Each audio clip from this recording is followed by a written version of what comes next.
Hello students, lecture number 19 chapter number 15 તરંગો। વિદ્યાર્થી મિત્રો, આજના લેક્ચરમાં આપણે આ ચેપ્ટરના અંતિમ ટોપિકની ચર્ચા કરવાની છે, જેનું નામ છે ડોપલર અસર। અત્યાર સુધીની ઘટનામાં આપણે વ્યતિકરણ, ત્યારબાદ સ્થિત તરંગો, સ્પંદ, સ્થિત તરંગોમાં પણ ડિટેલ પૂર્વક અભ્યાસ કર્યા બાદ એક ધ્વનિ તરંગોના કિસ્સામાં એક અસર ડોપલર નામના વૈજ્ઞાનિકે સૌપ્રથમ રજૂઆત કરેલી, માટે આ અસરનું નામ આપવામાં આવ્યું છે ડોપલર અસર।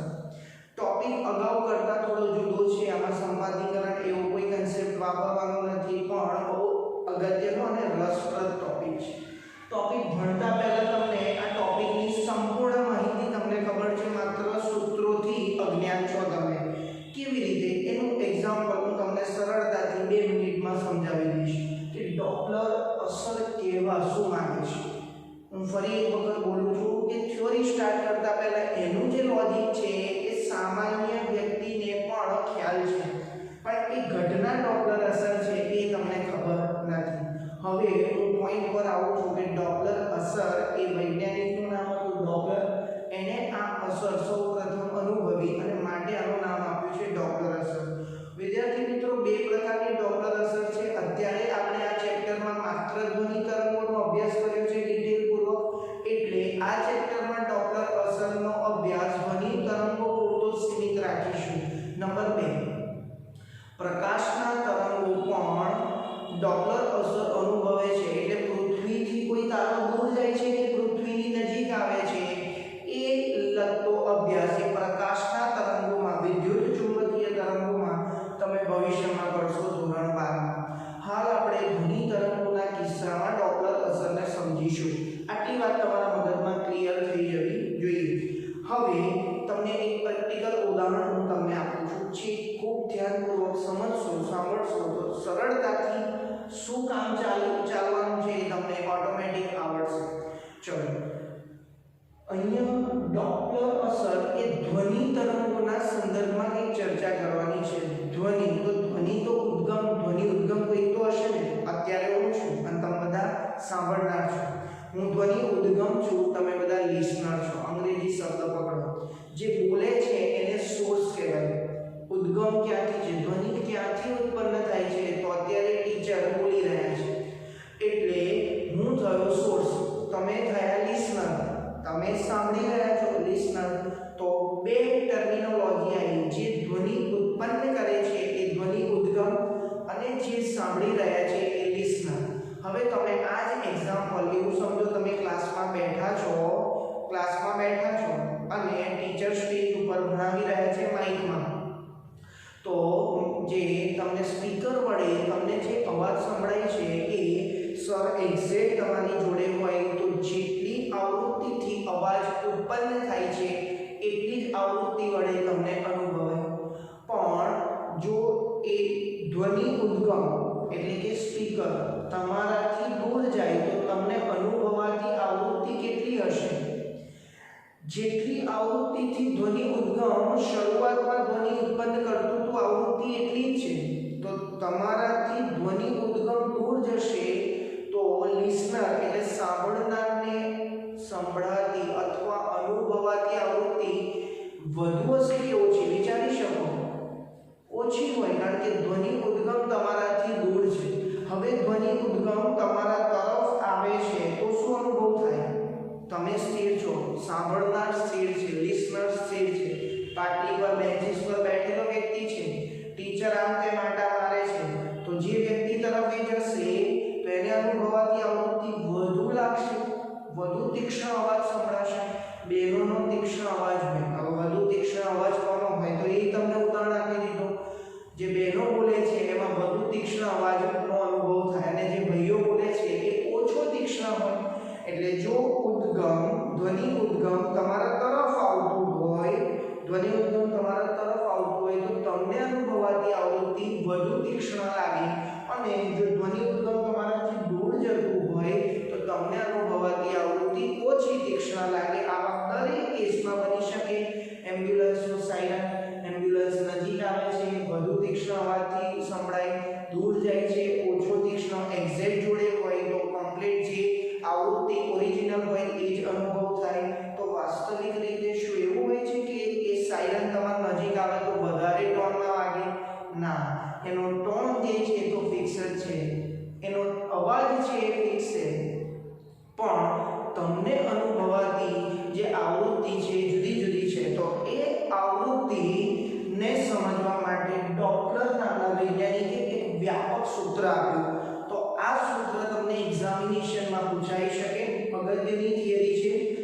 પહેલા આપણે સમજીશું ડોપલર અસર કોને કહેવાય, એમાં આવતા દરેક પદની સંજ્ઞા, એની સંજ્ઞા પ્રણાલી અને પછી આપણે બે આકૃતિ બે કેસની મદદથી એનું વ્યાપક સૂત્ર નક્કી કરીશું. તો આ હકીકત તમે સાયરન સમજી શકો, ટ્રેનની વિસલ સમજી શકો, આ બધા ધ્વનિ ઉદ્ગમ છે. કોઈ પણ ધ્વનિ ઉદ્ગમ તમે સમજી શકો તો તમને આઈ થિંક આખી થિયોરી મેં ફિલ કરાવી દીધી. બસ હવે એ મેથમેટિકલી આપણે ચર્ચા કરવાની છે, મેથમેટિકલી આપણે ચર્ચા કરવાની છે. હવે સ્પેશિયલ જોઈએ ને તો આપણે 6 કેસ બને. કેટલા કેસ બને? 6. ચલો, બંને સ્થિર હોય, ધ્વનિ ઉદ્ગમી સ્થિર અને સાંભળનારી સ્થિર. બંને એકબીજા તરફ ગતિ કરે, બંને સ્થિર હોય, એક કેસ. બંને એકબીજા તરફ ગતિ કરે, બીજો કેસ. બંને એકબીજાથી દૂર ગતિ કરે, ત્રીજો કેસ. એવી રીતે એક સ્થિર બીજો ગતિ કરે, બીજો સ્થિર પહેલો ગતિ કરે. આમાં અલગ અલગ કિસ્સાઓ તમે વિચારી શકો. ઓકે, અને એના માટેનું એક વ્યાપક સૂત્ર આપણે નક્કી કરી દઈએ. એટલે કેસ ગમે તે પૂછે ભાઈ, આપણે એક જનરલાઇઝ સૂત્ર લાવી દઈશું જેમાં માત્ર પ્લસ માઇનસ બદલીને સીધો જવાબ મળે. ઓકે, તો આઈ હોપ કે આખો ટોપિક તમને મેં વિધાઉટ એની મેથમેટિક્સ કેસ સમજાવ્યું છે. એ જો સમજમાં આવ્યું તો અહીંયા એક્ઝેક્ટલી એનો મેથમેટિક્સ કેવું છે એ સમજીશું.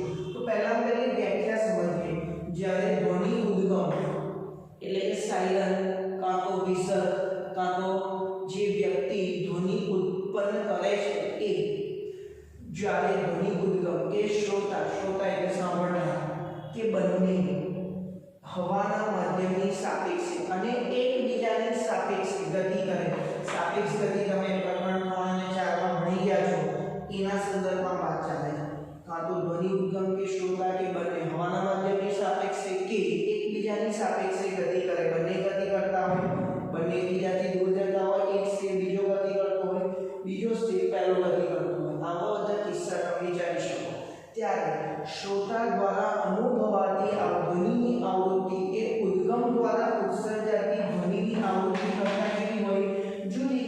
નજીક હોય એક એક્ઝેક્ટ જોડે હોય તો એક્ઝેક્ટ સંભળાય, દૂર જાય તો ઓછી, નજીક આવે તો તીક્ષ્ણ. એટલા માટે લખ્યું છે કે ઉદ્ગમ દ્વારા ઉત્સર્જાતી ધ્વનિની આવૃત્તિ એ શ્રોતાને અનુભવાતી આવૃત્તિ કેવી હોય છે? કઈ જુદી હોય, ઓરિજિનલ કરતાં કઈ જુદી, વધુ તીક્ષ્ણ લાગે, ઓછી તીક્ષ્ણ લાગે. બરાબર. આ ઘટનાને ડોપલર નામના વૈજ્ઞાનિકે સમજાવેલી માટે એનું નામ આપ્યું છે ડોપલર અસર. ધ્વનિ તરંગોના કિસ્સામાં ડોપલર અસરની વ્યાખ્યા છે બહુ સરળ છે. બરાબર. દરેક વર્ડનો મીનિંગ સમજશો તો તમને ક્લિયર વધારે થશે. નેક્સ્ટ કઈ આપણે સંજ્ઞા પ્રણાલી લેવાની છે. અંગ્રેજી નામકરણ યાદ હોવું જોઈએ. એલ એટલે લિસનર,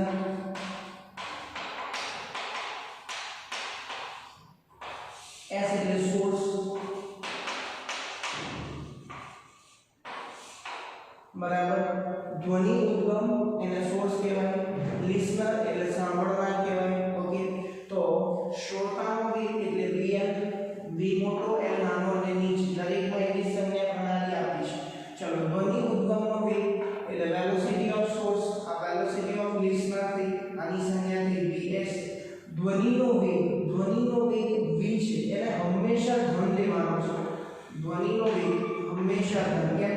માની લો કે અહીંયા સાયરન વાગે છે, આ સાયરન એવું તો નહીં કરે ને કે જમણી બાજુ એની જમણી બાજુ અવાજને જવા દેશે. ના ભાઈ, કોઈ જોડે અન્યાય ના કરે. દરેક દિશામાં અવાજની ને ચેન્જ થશે, દરેક દિશામાં ધ્વનિ તરંગો જશે.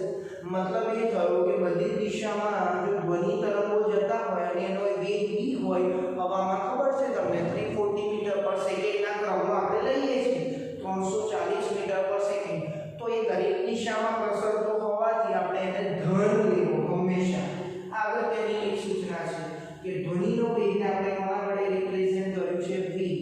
ચલો, ધ્વનિ ઉદ્ગમમાંથી ઉત્સર્જાતા તરંગની આવૃત્તિ fs, ફ્રીક્વન્સી ઓફ સોર્સ, અને શ્રોતાને અનુભવાતી આવૃત્તિ fm, ફ્રીક્વન્સી ઓફ લિસનર. કેટલી સંખ્યા આવી? vl, vs, fl, fs અને પાંચમા નંબરની v. દરેકના નામ તમને ખ્યાલ હોવા જોઈએ.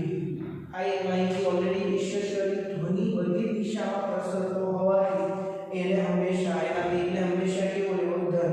એટલે v ને ધન લઈશું. ધ્વનિનો વેગ જે v છે એને આપણે પોઝિટિવ લઈશું.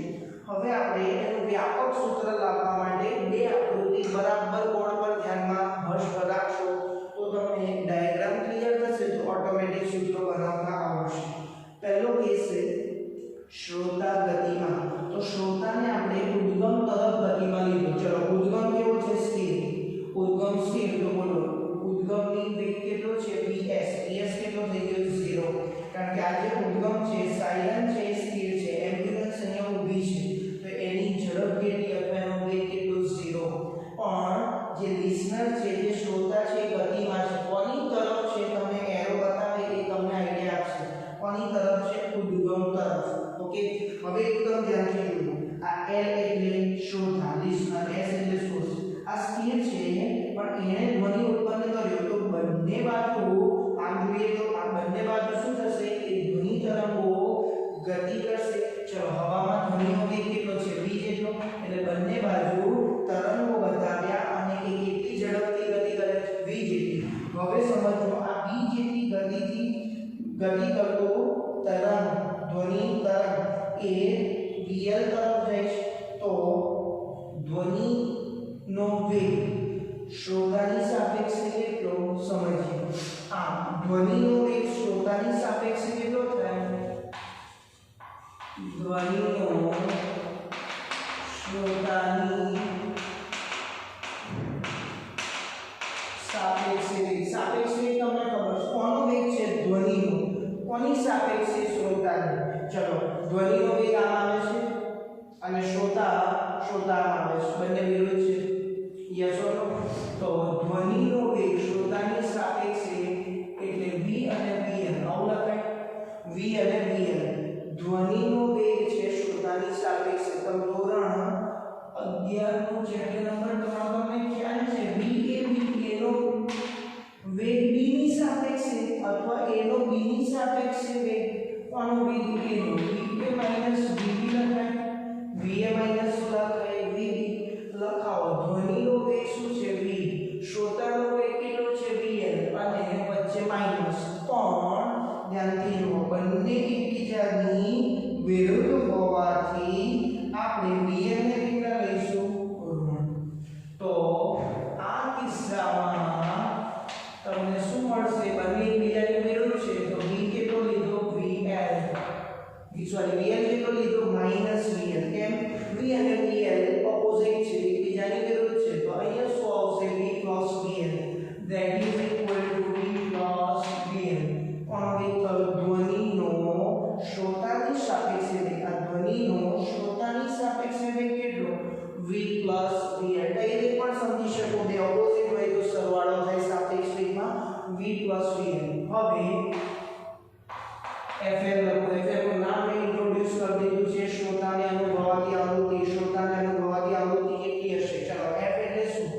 v = f lambda. કયું સૂત્ર વાપરીએ છીએ? v = f lambda. f કેટલો થાય? v = f lambda. f કેટલો થાય? v / lambda. ચલો શ્રોતાને અનુભવાતી આવૃત્તિ એટલે ધ્વનિનો શ્રોતાની સાપેક્ષે વેગ છે v + vl / લેમ્બડા. લેમ્બડા એ તરંગની તરંગ લંબાઈ. સમીકરણ 1 આપ્યું એ તરંગની તરંગ લંબાઈ એટલે આવી બે દ્રવ્યક્ષો વચ્ચેનું અંતર. આને કહેવાય લેમ્બડા. આને બી લેમ્બડા કહેવાય, આને બી લેમ્બડા કહેવાય. બે દ્રવ્યક્ષો વચ્ચેનું અંતર. તો આ ખાસ કિસ્સો એક હતો જેમાં શ્રોતા ગતિમાં ધ્વનિ ઉદ્ગમ સ્થિર. બીજો કિસ્સો લઈએ.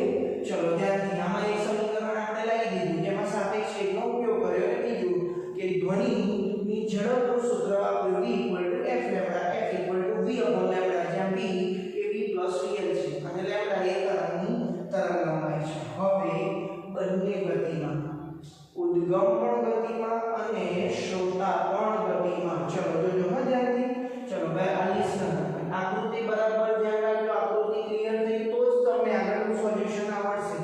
એટલે કે ઘણી જગ્યાએ મેં કેલ્ક્યુલેશન બાકી રાખ્યા છે તમને વધુ સમજણ પડે માટે. l આ તરફ છે શ્રોતા તરફ ગતિમાં. શ્રોતા પણ બંને એક જ દિશામાં ગતિ કરે છે. અહીંયા સોર્સ ને અહીંયા લિસનર છે. સોર્સ આમ જાય છે, લિસનર આમ જાય છે. બરાબર? હવે સમજીએ. એક્ઝેક્ટ જોજો. l એટલે લિસનર, s એટલે સોર્સ, s એટલે ઉદ્ગમ, l એટલે શ્રોતા. આનો વેગ કેટલો? vl. આનો વેગ કેટલો? vs. આ s પાસે o બિંદુ પર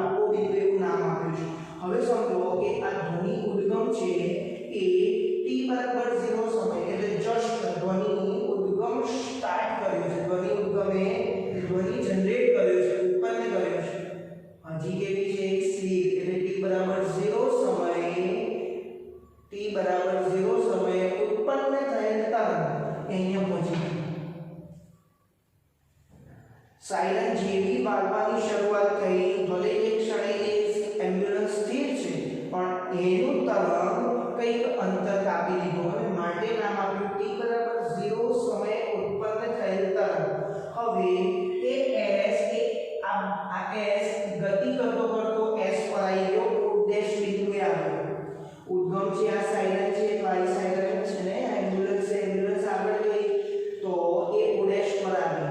હવે બરાબર ધ્યાનથી સમજો. એના માટે સપોઝ એક આવર્તન જેટલો સમય લેશે, t બરાબર t સમય ઉત્પન્ન થયેલ તરંગ અહીંયા પહોંચ્યું. t બરાબર 0 એ ક્યાં હતું? અહીંયા. t બરાબર t એ ક્યાં પહોંચ્યું? અહીંયા. હવે તમે ધ્યાનથી જો તો આના કરતા આ જે લેન્થ છે ઓછી રાખી. સ્વાભાવિક વસ્તુ છે. ધ્વનિ ઉદ્ગમ ગતિ કરે છે જમણી તરફ, પણ ધ્વનિનો વેગ પણ છે ને, ધ્વનિનો વેગ બંને દિશામાં બતાવ્યો. લેન્થ આની વધારે રાખી એની સમજણ તમને ક્લિયર થઈ ગઈ વિદ્યાર્થી મિત્રો કે આ જે છે અંતર બતાવે. તો અહીંયાથી o થી ઉદ્દેશનું અંતર અને આ o થી સપોઝ આને નામ આપી દઉં કે o થી a નું અંતર એટલે શું? તો તરંગની તરંગ લંબાઈ કે અંતર થયું. અંતર લેમ્ડા ઇક્વલ ટુ શું થાય? v અને લેમ્ડા અને t ના સંદર્ભમાં સૂત્ર તમને ખબર છે. v ઇક્વલ ટુ એ આવર્તન જેટલામાં લેમ્ડા જેટલું તરંગ લંબાઈ થાય. તો v equal to lambda upon t પરથી આ સૂત્રનો ઉપયોગ અહીં કરો. લેમ્ડા શું થયું? v into t.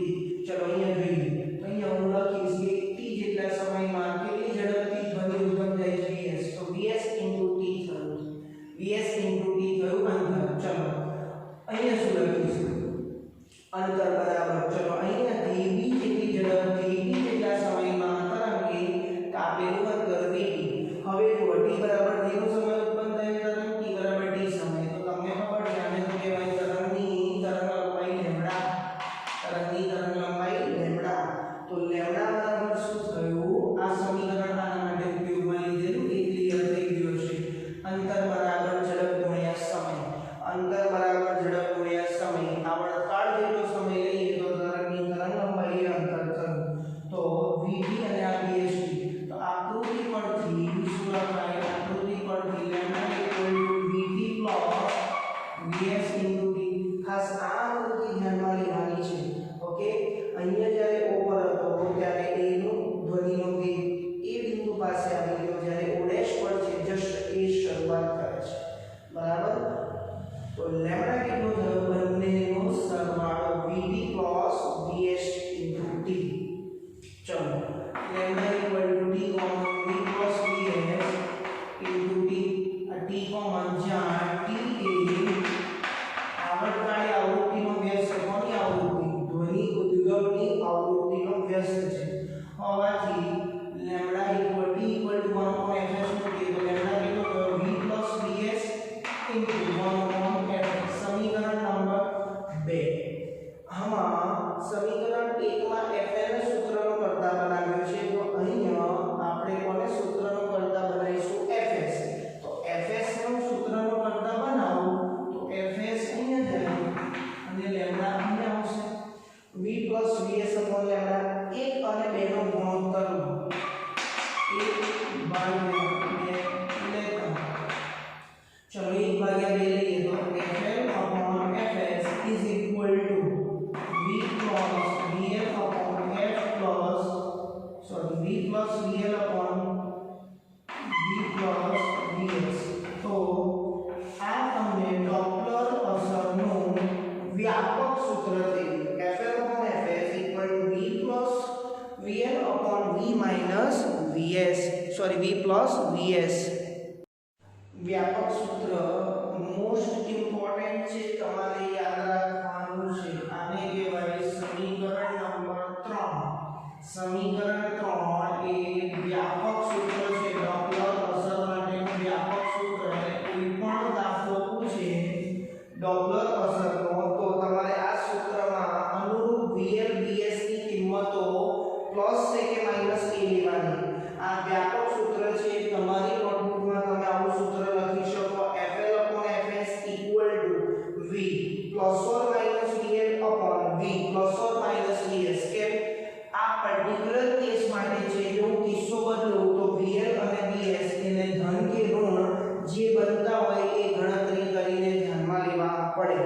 v ને હંમેશા આપણે કેવો લીધો છે ધન, એટલે એનો કોઈ પ્રશ્ન છે નહીં. તો હવે આ વ્યાપક સૂત્ર જે ખૂબ અગત્યનું છે, મોસ્ટ ઇમ્પોર્ટન્ટ છે, એની મદદથી સમીકરણ 3 ની મદદથી આપણે કેસીસ આપણે સમજીએ. ત્રણ કિસ્સાઓ તમને બતાવું છું. આવા કોઈ પણ કિસ્સો તમને એપ્લિકેબલ તમે આના પરથી એને એપ્લાય કરી શકો. બરાબર, દાખલા માટે ખૂબ કામના. ચલો હવે વિચારીએ કે શ્રોતા છે ને એ સ્થિર છે અને ઉદ્ગમ શ્રોતા તરફ ગતિમાં જે લખ્યું છે એ આકૃતિ રફબત બતાવો. લિસ્નર કેવો છે? સ્થિર. એનો બી કેટલો ભાઈ? 0. ચલો ઉદ્ગમ એટલે સોર્સ કોના તરફ ગતિ કરે છે? લિસ્નર તરફ. તો એનો બી એસ ધન એનો બહુ સિમ્પલ વસ્તુ, એકદમ સિમ્પલ બતાવો. લિસ્નર હંમેશા આપણે ડાબી તરફ લેવાનો છે અને ઉદ્ગમ કારણ કે તો જ પદ્ધતિ તમને પ્રોપર સમજમાં આવશે. લિસ્નરનો વેગ શ્રોતાનો વેગ 0 છે અને ધ્વનિ ઉદ્ગમનો વેગ શ્રોતા તરફ છે. આને ઋણ લઈશ કેમ? ડાબી તરફ છે. આ જમણી તરફ હતો ધન, આ ડાબી તરફ છે ઋણ. તો શ્રોતા એ ઉદ્ગમ એ શ્રોતા તરફ ગતિ કરે છે. તો આનો વેગ કેવો આવ્યો? ઋણ. તો vs કેટલો લીધો? -vs. vn કેટલો લીધો? 0. v કેવો લેવાનો? હંમેશા ધન. સમજાવ્યું સમીકરણ 3 પરથી fl શું થાય? શ્રોતાને અનુભવાતી આવૃત્તિ. ચલો v + vl એટલે v + 0 upon v - vs into આને સામે લઈ જાઓ તો fs થાય. હવે તમે સમજી શકો fl fs વચ્ચેનો સંબંધ. આ vs છે એ માઈનસ વાળું પદ છે એટલે આમાંથી કંઈક બાદ થાય તો છેદ કેવો થાય? ઘટે છે. સમજો બરાબર. છેદ ઘટે છે તો તમે શું કરી શકશો? તમને બીજા ચોક વડે બતાવું જેથી તમને આઈડિયા આવે. આ વાત તમે ગમે તે પેન્સિલ પણ કરી શકો.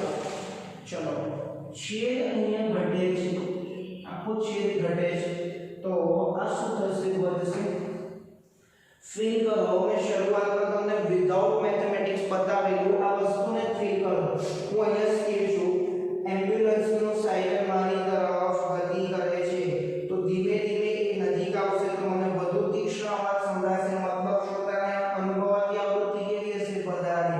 આ લોજિક પરથી પણ તમને ક્લિયર થાય અને મેથેમેટિક્સ પરથી પણ ક્લિયર થાય. તો લખીએ fl કેવો હશે? વધારે. આ તમે સમજી શકો fl કેવો હશે? વધારે. તો આ કિસ્સો હોય તો આ વ્યાપક સૂત્રમાં માત્ર કિંમત મૂકવાની. તમને fs vs અને v આપે તો fl સિમ્પલ તમે શોધી શકો. નેક્સ્ટ જોઈએ બીજો કિસ્સો. શ્રોતા સ્થિર છે અને ઉદ્ગમ શ્રોતાથી દૂર જાય. શ્રોતા જે સ્થિર છે અને આ s ની સ્પીડ પેલી બાજુ છે, દૂર જાય છે. આ નજીક આવે પેલું દૂર જાય. તો લખીએ l સ્થિર vl 0. આનો વેગ vl કેટલો છે? 0. ચલો ઉદ્ગમ કે એનો વેગ vs કે vs કેવો લેવાનો? ધન. કારણ કે જમણી તરફ જાય તો વ્યાપક સૂત્ર શું થયું? fl = v + vl એટલે તો 0 આ તો 0 થઈ ગયો upon v + vs into fs. ચલો આ સમીકરણમાં તમે જો છેદ વધ્યો તો આ ઘટે. સ્વાભાવિક વસ્તુ છે. હું અહીંયા સ્થિર છું, ત્યાં એમ્બ્યુલન્સ ઊભી છે અને પેલી બાજુ જાય, મારાથી દૂર તરફ જાય. શ્રોતાથી દૂર તરફ સાયરન ગતિ કરે છે, એમ્બ્યુલન્સ ગતિ કરે. શું થશે? શ્રોતાને અનુભવાતી આવૃત્તિ ઓછી તીક્ષ્ણ જણાશે. ઓછી તીક્ષ્ણ એટલે પુરુષો જેવો અવાજ અને વધુ તીક્ષ્ણ એટલે લેડીઝ જેવો અવાજ. આ તમને સમજણ માટે આપ્યું. તો આ કોમન સેન્સથી પણ તમે સમજી શકો છો. અહીંયા એનું મેથેમેટિકલ આપણે સ્વરૂપ લાવ્યા. આમાં ખાસ ધ્યાન રાખજો vl અને vs સંજ્ઞા સાથે મૂકીએ છીએ. જોઈ શકો છો તમે. ત્રીજો એક કિસ્સો ચર્ચા કરીએ. શ્રોતા અને ધ્વનિ ઉદ્ગમ બંને એકબીજા તરફ ગતિ કરે. ચલો શ્રોતા m, ધ્વનિ ઉદ્ગમ s. આનો વેગ vl, આનો વેગ vs. બંને એકબીજા તરફ ગતિ કરે. vl અને vs. ચલો vs કેવો લઈશું? પ્લસ કે ઋણ? પ્લસ કે માઈનસ? માઈનસ. vl કેવો લઈશું? પ્લસ. આ ધન છે અને આ કેવો છે? ઋણ. કિંમતો મૂકીએ મૂળ સમીકરણમાં તો fl કેટલો થાય? v vl upon v vs. ચલો આ પ્લસ આ માઈનસ into fs. મૂળ સમીકરણ સમીકરણમાં આપણે કિંમતો મૂકી સમીકરણ 3 માં vl કેવો ધન vs કેવો ઋણ fs as it is. હવે તમે સમજી શકો શ્રોતા અને ધ્વનિ ઉદ્ગમ બંને એકબીજા તરફ ગતિ કરે છે, બંને એકબીજા તરફ ગતિ કરે તો fl ઇક્વલ ટુ આ સૂત્ર થશે દિશા. બંને એકબીજા તરફ ગતિ કરે તો અનુભવાતી આવૃત્તિ કેવી થઈ વધે. સ્વાભાવિક વસ્તુ છે, છેદ ઘટ્યો તો આ વધશે. તો આવા ઘણા બધા કિસ્સાઓ મેં શરૂઆતમાં તમને એક્સપ્લેન કરેલા એ તમે વિચારી શકો. અહીંયા તમારો મેઇન કન્સેપ્ટ આખી એક થિયરી પૂર્ણ થઈ. હજી એક તફાવત કદાચ કોઈ વખત એક્ઝામમાં આપી દે તો તમારે વિચારવું પડે.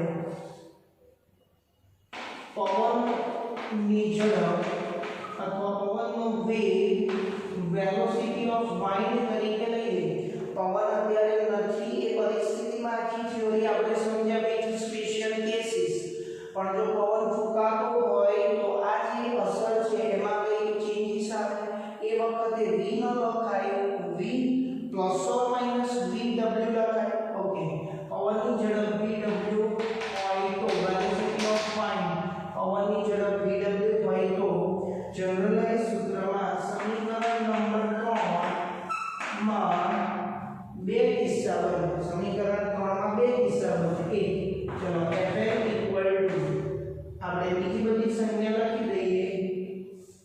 f સમીકરણ 3 માં કેસ 1 અને કેસ 2. ચલો ધ્વનિ ઉદ્ગમ એટલે v અને vw. v કોનો વેગ છે? v કોનો વેગ છે? ધ્વનિનો વેગ. vw કોણ છે? પવનનો વેગ. એક જ દિશામાં હોય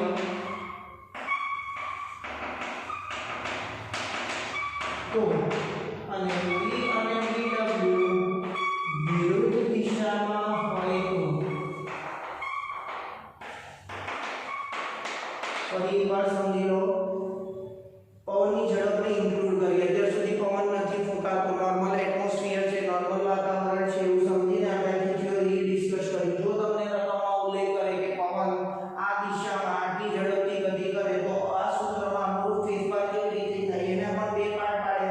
પવન એ v દિશામાં હોય, પવન v વિરુદ્ધ દિશામાં હોય. v અને vw એક જ દિશામાં એટલે શું? v vw થાય. અહીંયા શું થાય? v vw લેવા પડે. તો આ રીતે તમે સમગ્ર થિયરીને એકદમ ડિટેલપૂર્વક ધ્વનિ તરંગોના કિસ્સામાં સમજી શકો. આવું 12th માં પ્રકાશના તરંગોના કિસ્સામાં ડોપલર અસર તમને જોવા મળશે, જેમાં સૂર્ય પૃથ્વીથી તારો કેટલો દૂર છે અને કેટલો નજીક છે એ તમને અભ્યાસ નેક્સ્ટ સ્ટાન્ડર્ડમાં જોવા મળશે.